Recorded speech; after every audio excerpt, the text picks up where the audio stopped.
E prima oară când facem asta, așa că bear with us. Am primit zilele trecute două variante noi de ciocolată de la Milka.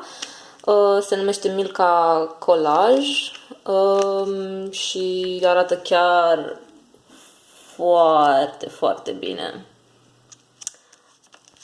Aceasta este cu caramel, biscuiți și bucățele de ciocolată.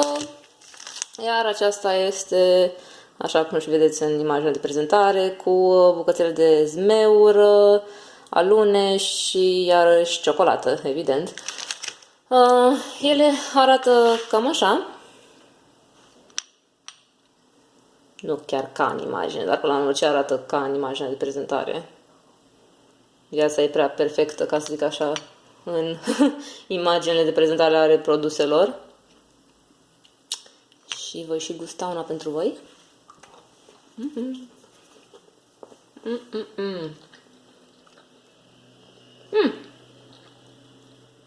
Interesantă, deși am ținut-o la frigider ceva timp, deoarece la mine în casă e destul de cald.